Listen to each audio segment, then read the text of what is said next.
저희 과 사람들이 진짜 술을 좋아해서 진짜 매일매일 술을 먹고 1등급 맞았나요?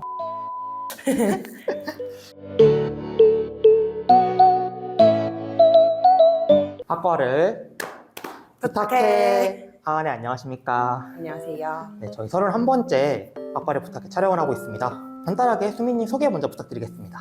네, 안녕하세요. 저는 고려대학교 영어영문학과 다니고 있는 2, 3학번 04년생 한수민이라고 합니다. 반갑습니다. 영어영문학과라고 하셨는데요. 제가 문과대학 분들 중어중문학과도 촬영을 했었고 국어국문학과도 촬영을 했었고 하다 보니까 이제는 어문계열에 대해서 조금은 더 익숙해진 것 같긴 하지만 그래도 영어영문학과에 대해서 잘 모르시는 분들 영어영문학과 학과 소개 부탁드리겠습니다. 네, 영어영문학과는 우선은 고려대학교 문과대학 내에서 가장 큰 규모로 운영이 되고 있고요. 지금 79주년을 맞이했습니다. 보통 한 학년에 100명에서 120명 정도 재학을 하고요. 배우는 내용은 영문학, 영어학 이렇게 두 가지로 크게 나눠서 말씀을 드릴 수 있습니다.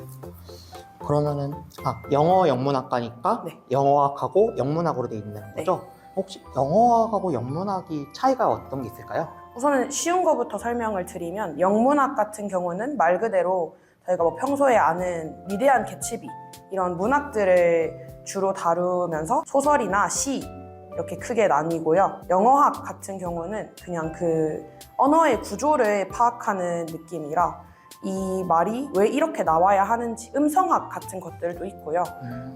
영어 문장 구조가 왜 그렇게 이루어져야만 하는지 그런 것들을 배웁니다. 제가 영어를 정말 안 좋아하거든요. 그래서 그냥 듣기만 해도 약간 아찔한 것 같습니다. 그러면은 이제 수민님 혹시 MBTI는 어떻게 되시나요? 저는 중학교 2학년 때부터 항상 ENTP만 결과로 나왔었고요. 주변에서도 저한테 ENTP의 대명사다. 그렇게 볼 수밖에 없다. 이렇게 말을 다 합니다. 네, 그러면은 그 NTP라는 MBTI랑 네. 영어영문학과랑은 혹시 잘 맞다고 생각하시나요? 항상 좀 안 맞는다고 느끼는 점은 문학은 아무래도 공감을 위주로 해야 하고 사실적인 걸 본다기보다는 문학을 보면서 어떤 점을 느껴야 하는지에 대해 중점을 맞춰서 보는데 그런 게 우선은 공감이 그렇게 잘 되지 않고요. 근데 좀 그 경험을 해봤던 것들이 책에서 소재로 잡히면 그런 것들은 이해가 잘 되긴 하는데 아무래도 문학적인 소양은 조금 떨어지는 것 같다는 생각을 했습니다. 그러면 경험했던 거는 공감의 영역이 아니라 이해의 영역으로 네. 뭔 소린지 알아듣겠다 였고 듣기만 해도 잠깐 이야기했는데도 딱 N팁에 특히 T의 정석이라고 할 수 있을 것 같습니다. 문과대학, 어문계열에도 여러 가지 학과가 있잖아요. 네. 앞에서 잠깐 얘기했던 국어나 중문도 있고 저희 학교 같은 경우에는 노어, 논문, 서어, 서문 등 진짜 다양한 전공들이 있는데 그 중에서 영어 영문을 선택했던 이유가 따로 있을까요? 솔직하게 이야기를 하면 처음에는 이런 어문 계열에 오고자 하는 목표가 애초에 없었고 근데 이제 그때 당시에는 대학 이름을 보고 입학을 하는 경우가 많다 보니까 저도 그냥 고려대 하나 보고 성적 맞춰서 지원했던 게 제일 큰 것 같아요. 근데 이제 그 중에서도 영어영문학과를 고른 이유는 다른 언어에 재능 있는 게 아무것도 없어서 근데 중어 중문이나 서어 서문이나 이런 학과들을 가게 되면 그런 언어들도 새로 배워야 하니까 그렇게 영어를 잘하는 편도 아니지만 익숙하긴 해서 영어영문학과를 지원했던 것 같습니다. 특히 어문 쪽 문과대학은 어느 정도 있다고 저 듣긴 했습니다. 그럼에도 이제 어쨌든 영어영문학과를 지원을 하면서 입학하기 전에 영어영문학과 가면 어떤 것들을 배우겠다라고 생각했던 입학 전 로망은 따로 있었을까요? 근데 영어영문학과 같은 경우는 애초에 제가 아는 것도 별로 없었고 그래서 약간 아까 전에 수학교육과 수학과 이렇게 다르다고 말씀해 주셨듯이 제가 배우고 싶었던 건 영어 그 자체인 것 같은데 문학이 주로 잡혀 있다 보니까 그걸 아무것도 모르고 들어와서 전공 수업 듣는 게 조금 어려웠던 기억은 있고요. 근데 로망이라고 하면 영어영문학과에 대한 로망 자체보다는 고려대학교에 온다 또는 대학교에 입학한다 라는 것 자체에 로망이 있었는데 한두 가지 얘기를 해보자면 우선은 과 CC가 많을 거다. 아니면 대학 자체에서 CC도 많다. 미팅도 많이 하고 과팅도 많이 하고 이러니까 그런 거에 대한 로망도 있었던 것 같고, 그리고 되게 유명한 게 이제 고려대학교 축제. 그거는 뭐 고등학교 때도 맨날 보면서 약간 동기부여를 얻고 그랬으니까 그런 거 즐기고 싶다는 생각이 가장 컸던 것 같습니다. 뭐 그러면 지금 2년이 지났잖아요. 네. 잘 즐기고 계신가요? 일단 로망에 대한 실현은 한 가지는 했어요. 축제는 정말 잘 즐겼는데 남자친구 같은 경우는 있었던 적이 없고요. 그리고 너무 과 분위기가 좋아서 완전 가족처럼 지내다 보니까 그런 게 생길 일도 없었고 그냥 맨날 만나서 술만 먹고 그러다 보니까 로망은 한 반쯤을 실현했다. 그러면은 이제 어쨌든 로망하고 뭐 현실까지 말해준 것 같으니까 그러면 이제 수민님 본인 말고 주변에서 이제 영어영문학과 다닌다고 했을 때 들었던 이야기들 중에 가장 기억에 남는 거 혹시 이런 게 있을까요? 이제 가장 가볍게 할 수 있는 이야기는 영어를 무조건 잘할 것 같다. 이런 말들을 많이 하시는데 우선은 영어영문학과에 온다는 것 자체가 외국에서 살다 오신 분들도 엄청 많고 그래서 잘하는 분들은 진짜 엄청 잘하세요. 원어민처럼 말하시는 분들도 많고 애초에 외국에서 그냥 입학하려고 넘어오신 분들도 계셔서 그분들은 한국어보다 영어를 더 편해하시는 경우도 있는데 저 같은 경우는 완전 이 한국에서만 살았고 영어라고는 이제 수능 준비할 때 그 수능 영어를 읽고 풀었던 경험밖에 없기 때문에 뭐 연강도 많고 이게 전공 특성상 영어로 진행되고 그런 강의들도 많은데 저는 한 번 더 번역해서 이해해야 한다는 단점이 있습니다.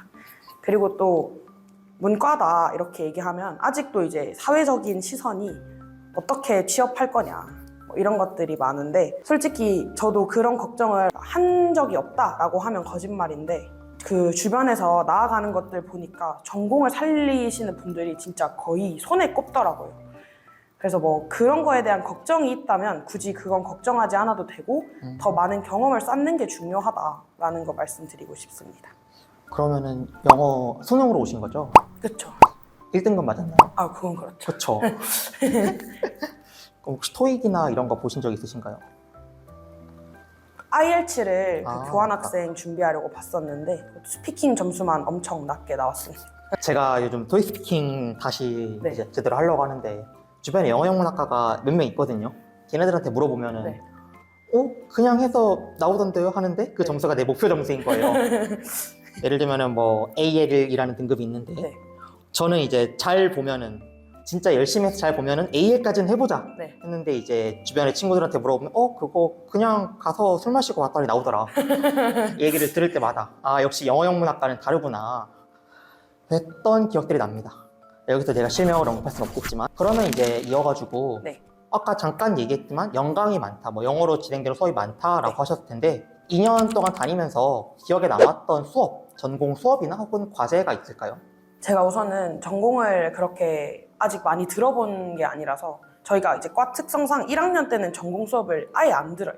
왜냐면 전공 필수 과목이 없어서 전공 선택만 어떻게 선택을 잘하면 되기 때문에 1학년 때는 교양으로 다 채워놓고 다 진짜 다 놀러 다니는 편이고 2학년 때 들은 것들에서는 연강이 많다고 했지만 저는 그게 너무 부담스러워서 듣기가 싫어서 한국어 강의들을 많이 들었었고요. 딱히 기억에 남는 수업이 있다 이렇게 말하기보다는 제가 느낀 건 영어학이랑 영문학이 괜히 나누어져 있는 게 아닌 것 같아. 그 이유가 뭐냐 하면 어떤 사람은 문학이 엄청 잘 맞아서 문학 수업은 막 맨날 A뿔 받고 1, 2등 하고 그러는 반면에 영어학 수업을 들으면 막 B제로, C뿔 이렇게 점수를 막 받아가는 거예요.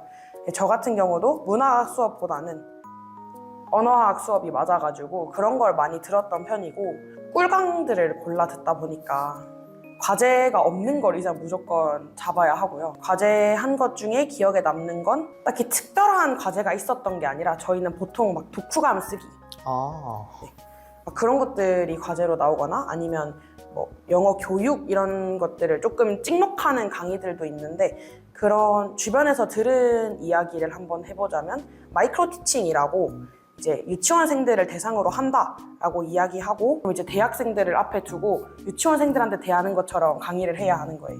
막 카드 같은 거 뽑아와가지고 그러면 하기 전에는 엄청 떨렸는데 대학생들도 다 자기들도 똑같은 과제를 해내야 하는 입장이니까 진짜 유치원생들처럼 반응을 해준다고 하더라고요. 나중에 꼭 들어보고 싶다 이렇게 생각했습니다. 그 내용은 저 영어 교육과를 인터뷰한 적이 있거든요. 딱 사범대에서만 들을 만한 수업인 것 같아가지고. 근데 그거 재밌어요. 네. 오히려 유치원생 지척하면서 선생님 A가 뭐예요? 이러면서. 그러면 이제 뭐 수업 이런 거 말고 네. 학교나 학과 생활하면서 뭐 기억에 남았던 거 아니면 소개해주고 싶은 거 있으면 소개해 주시면 좋을 것 같습니다. 우선은 학과에 사람이 많음에도 불구하고 좀 그렇게 다 결집이 되지 않으니까 소모임 같은 경우도 그렇게 잘 운영이 되고 있다. 다른 학과들처럼 운영이 잘 되고 있다고 말하기는 조금 어려운 것 같아요. 근데 뭐 우선 있을 건 다 있고요.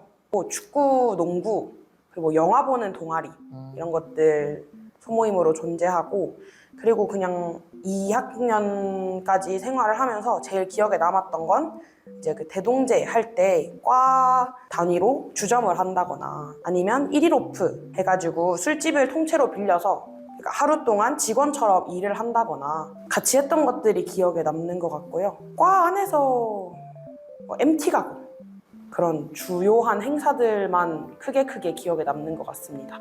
그게 아니면 그냥 물론 다른 과들도 다 그렇겠지만 저희 과 사람들이 진짜 술을 좋아해서 진짜 매일매일 술을 먹고 다니기도 하고 그래서 솔직히 가장 기억에 남는 게 뭐냐라고 얘기하면 술자리가 많았던 거.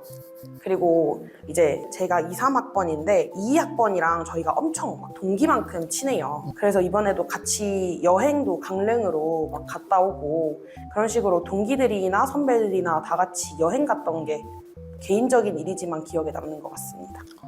그러면 이제 2년 정도 시간이 지났고 뭐 이제 교환학생도 준비하고 그러신다 그러고 네. 그런 거 봤을 때 수민님은 그러면 졸업하고 나서 전공을 살리든 전공을 살리지 않던 혹시 가고 싶은 방향이 따로 있을까요? 저는 그거는 엄청 중학생 때부터 확고했어가지고 로스쿨 가는 게 항상 목표였어서 그거 목표로 준비를 계속 하고 있고요.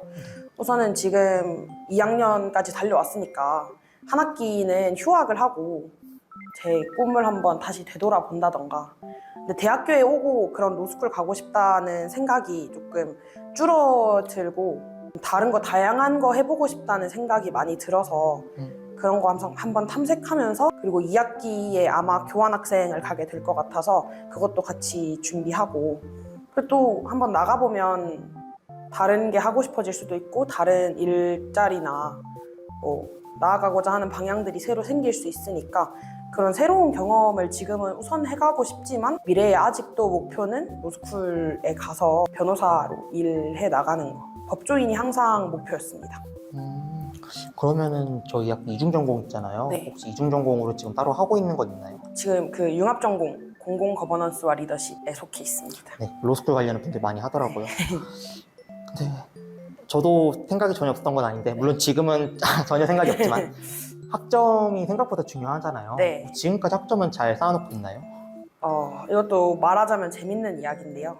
1학년 때 저희가 항상 교양만 듣는다고 말씀을 드렸잖아요. 그쵸. 그래서 놀아도 학점이 못 나오기가 어려워요. 부럽다. 근데 제가 진짜 상상 초월로 모두에게 유명할 만큼 매일 놀았어가지고 막 2점대, 3점대 이렇게 학점을 받은 적도 많거든요. 그러니까 1학년은 그렇게 받았던 것 같아요.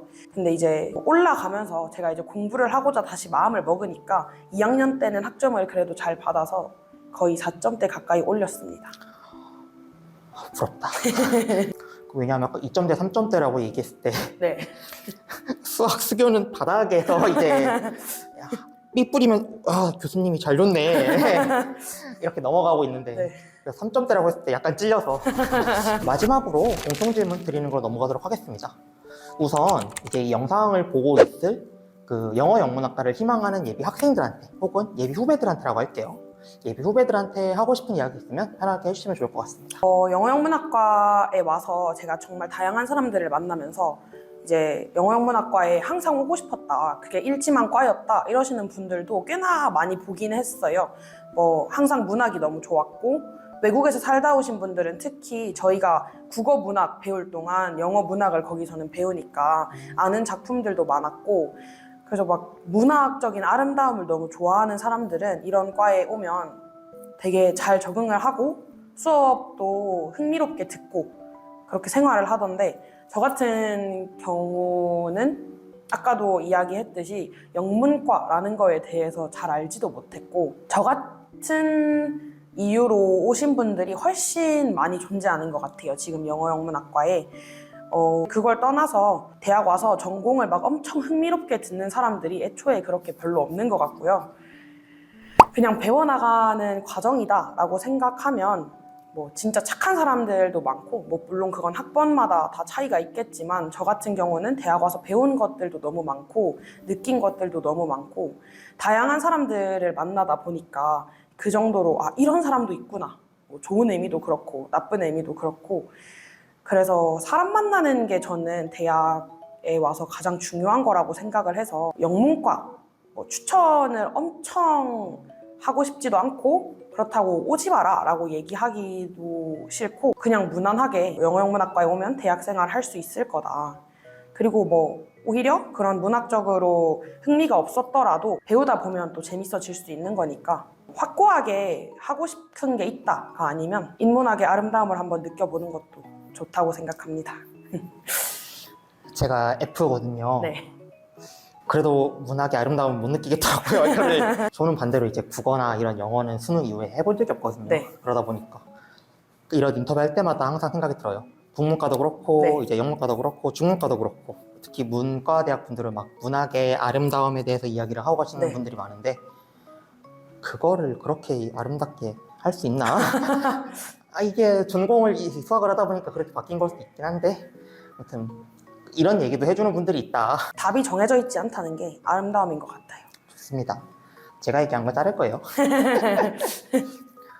그 다음에 이제 저희가 OX 퀴즈라고 했는데요. 네. 고3으로 돌아간다면 나는 영어영문학과를 갈 것이다. OX로 답변해 주시면 될 것 같아요. X 하신 분도 있나요? X도 있고 세모도 있어요. X 하겠습니다. 이유는 앞에서 얘기했던 거랑 비슷할까요? 아니면 조금 더 이야기할 게 있을까요? 네, 저는 이제 진로가 확고하지 않으면 오는 게 좋다고 생각하는데, 저 같은 경우는 융합 전공으로 법 과목을 듣고 싶을 만큼 진로가 확고했기 때문에 다시 한번 기회가 생긴다면 그래도 그쪽으로 한번 도전해보지 않을까 싶고요. 사회과학 계열이 항상 성향에 맞다고 생각을 했어서. 근데 또 고민을 한 이유는 여기 와서 만난 사람들이 진짜 오래 보고 싶은 사람들이 정말 많을 만큼 너무 착하고 좋은 사람들이 많았기 때문에 고민을 하긴 했지만, 그래도 이 전공 수업을 2년 더 들을 생각을 하니까 X 하고 싶어졌습니다. 네, 그러면 저희 마지막으로 드리는 질문인데요. 수민님에게 나에게 영어영문학과란 무엇이다? 이 빈칸을 채워주시면 감사하겠습니다. 저는 나에게 영어영문학과란 문학이다로 하겠습니다. 문학이다. 네. 혹시 그렇게 선택한 이유가 있을까요? 우선은 아까도 말씀드렸듯이 문학에는 답이 없고요. 이거는 부정적인 의미가 아니라 항상 이 답이 없는 상태에서도 읽어 나가면 언젠가 끝은 나게 되어 있는 그런 긍정적인 의미를 말을 하고 싶었고요. 그리고 문학은 또 사람에 따라서 읽는 그 사람의 성향 또는 성격, 살아온 배경 같은 거에 영향을 받아서 좀 다 다르게 느끼니까, 영어영문학과는 오는 사람마다 느끼는 게 다 다를 거다. 그리고 또 모순적이니까, 문학은 언제나 저는 모순적이라고 생각하기 때문에 좋으면서도 싫은 어떤 애증의 관계다라고 말씀드리고 싶습니다. 네, 그러면은 문학인데 네거티브한 거 말고 네. 포지티브한 네. 의미로 네. 미쳤다. 문학이다. 네. 전공을 잘 살린 뭔가 답변이 되지 않았을까 싶습니다. 네, 그럼 저 이제 긴 시간 동안 영어영문학과 이야기해주신 수민님한테 감사하다는 말씀 드리겠습니다. 감사합니다. 감사합니다. 그럼 저희 포미 채널 좋아요, 구독, 알림 설정까지 감사합니다. 네, 마무리하겠습니다. 네. 04년생 네. 넘어갔죠? 네. 괜찮아요. 저희 05년 때도 출연했어요. 나 무조건 토익 스피킹 이거 얘기는 해봐야겠다. 혹시 토익 스피킹이나 토익 비슷한 거 뭐가 있지? 오픽. 네. 이거 혹시 봐보신 적은 아직 없죠? 네. 그리고 전 진짜 한국인처럼 전 거의 비슷할지도 몰라요.